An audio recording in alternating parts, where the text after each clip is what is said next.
Bonjour et merci d'être avec nous pour cette dernière édition de la semaine.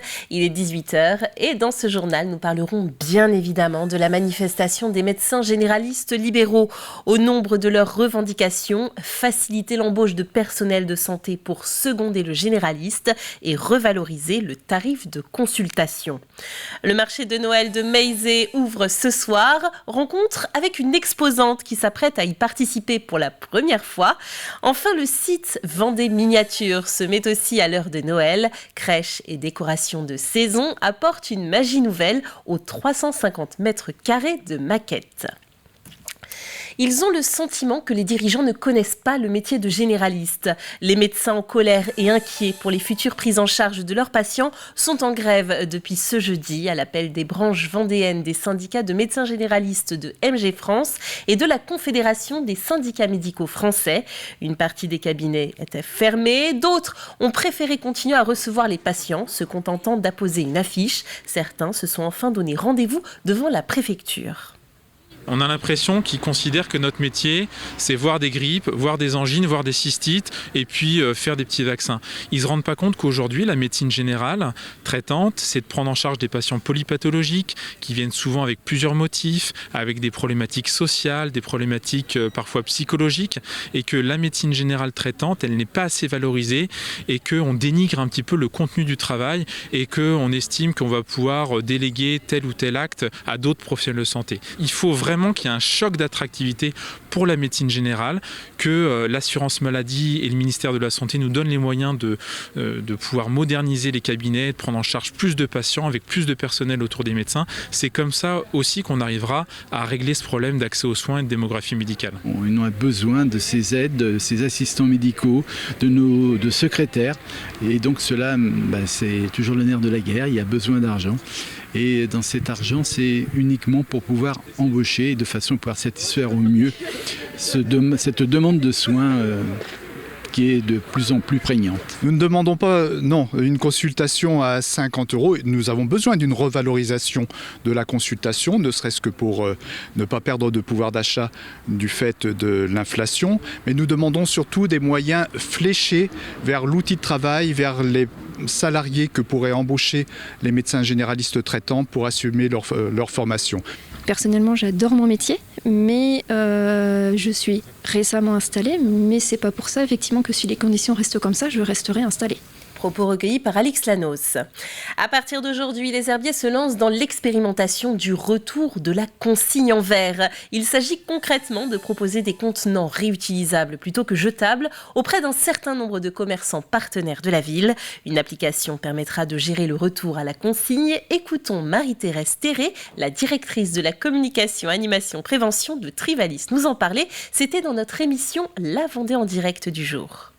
À partir d'aujourd'hui, vous présentez chez Le Crémier, vous avez pris connaissance qu'il faisait partie de l'expérimentation, vous allez utiliser votre téléphone, vous allez saisir le QR code et vous allez vous installer des pages sur votre téléphone pour créer votre compte de consigne. Vous n'aurez pas à sortir de monnaie. Avec votre téléphone, vous achetez une boîte en même temps que vous achetez votre aliment. Quand vous rapporterez votre boîte, votre compte consigne sera crédité. Donc avec des pages simples sur le téléphone, avec le commerçant, vous créez votre compte et vous bénéficiez d'une boîte réemployable. On peut ramener la boîte, on n'est pas obligé de la laver. Le commerçant, de toute façon, lui, est contraint de la laver et il doit assurer le respect sanitaire.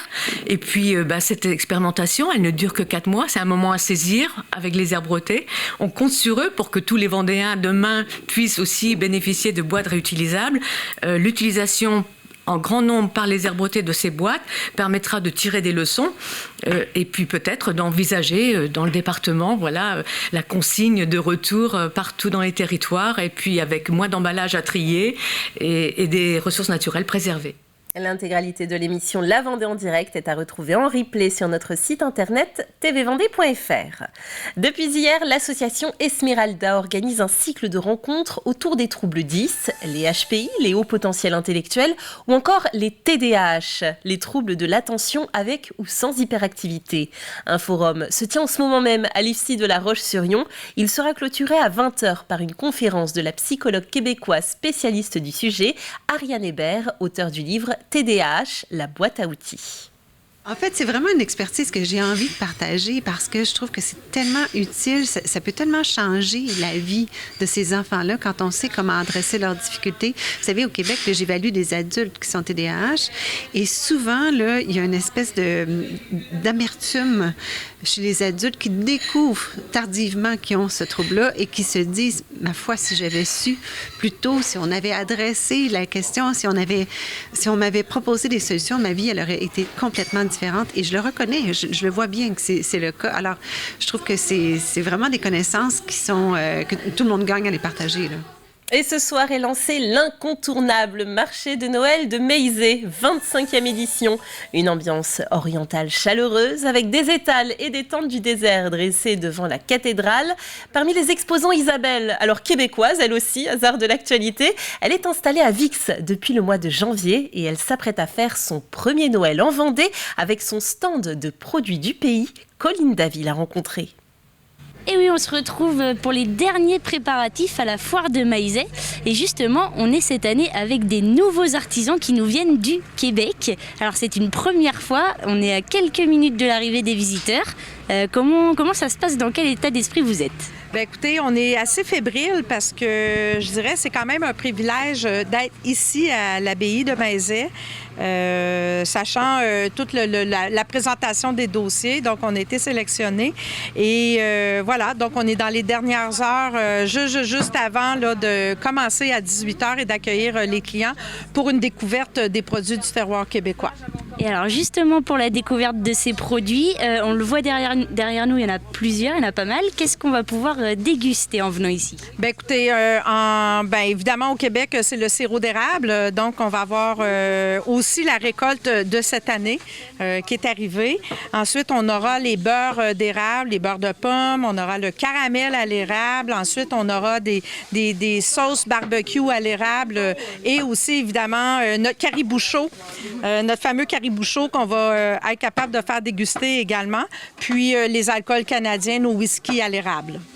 Et ça fait quoi d'être dans toute cette magie de Noël? C'est la première fois que vous venez ici à l'abbaye, mais c'est quelque chose que vous connaissez au Canada. Dans quel état d'esprit vous êtes entouré de toute cette magie? Bien, écoutez, la magie, elle s'opère vraiment ici à l'abbaye. Franchement, c'est très, très beau. Un décor qui est quand même plus exotique que chez nous. La neige en moins, évidemment. Donc, il faut faire avec. Mais on se retrouve un peu dans les mêmes traditions. Sérieusement. Donc, voilà. Nous aussi, c'est commencé au Québec, les marchés de Noël. Donc, voilà. Alors, on est bien content de commencer là, ce soir. OK. Et bien, si vous aussi, vous voulez commencer ce soir, n'hésitez pas à passer à la foire découvrir le Québec pour cette 25e édition. Et pour découvrir tous ces produits avec ou sans érable, notez les horaires d'ouverture du marché, les vendredis de 18h à 22h, samedi de 14h à 22h et dimanche de 10h30 à 19h. La Vendée miniature passe aussi à l'heure de Noël. Dès ce samedi, les week-ends et pendant les vacances, découvrez la Vendée telle qu'elle était en 1920 et en 1/10 avec quelques touches de décoration dans l'esprit de Noël. Grégoire de Châtillon a joué du zoom pour nous faire découvrir ce monde miniature.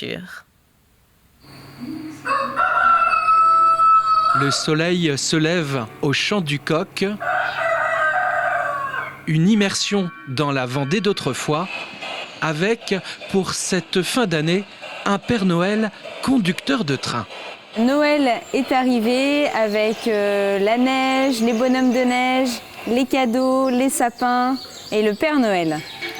Noël, on s'y croirait déjà avec cette ambiance de village, un décor que l'on doit aux maquettistes de Vendée miniature.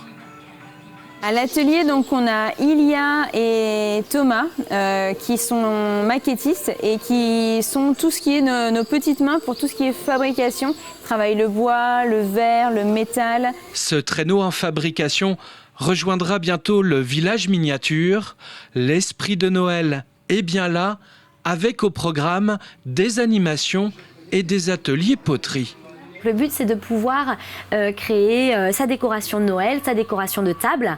On a des exemples avec ce qu'a pu faire notre céramiste, avec les Pères Noël qui sont également en vente dans notre boutique, des photos forts. Voilà, on est vraiment sur un thème esprit de Noël. De l'artisanat accompagné d'un voyage à faire en famille à Bretignolles-sur-Mer, au cœur de la petite Vendée d'autrefois. Enfin, ce week-end, ne passez pas à côté du Téléthon. Partout en Vendée, de très nombreux événements sont organisés. Alors, il y aura des tournois sportifs comme la pétanque, le lancer de dominos de Chavagné, les Redoux ou alors même la surprenante tagliatelle géante de Saint-Étienne-du-Bois. Ça vaudra la photo, à mon avis. Et on n'oublie surtout pas de donner, bien sûr, composer pour cela sans modération le 36-37 tout le week-end. Je vous rappelle que les fonds récoltés au cours de cet événement permettront d'aider la recherche sur les maladies rares et génétiques. On jette un œil à la météo de ce week-end, justement. Alors, côté ciel, pas énormément de changements par rapport à ces derniers jours. Le temps sera nuageux, quelques gouttes sont à prévoir le samedi. Le vent de nord-est se fera bien sentir demain, donc, puisqu'il atteindra de 30 à 40 km/h et les températures resteront basses, notamment le samedi et le dimanche. Vous le voyez, les minimales seront de 3 degrés et les maximales monteront à peine de 7 à 8 degrés le dimanche. Lundi, ça s'améliore un petit peu côté température, mais vous le voyez, avec une dégradation qui nous apportera à nouveau de l'humidité. C'est la fin de cette édition. Merci de votre fidélité et d'être avec nous chaque jour. Je vous retrouve dès la semaine prochaine à partir de 12h30 pour une nouvelle édition. Passez un très bon week-end sur TV Vendée.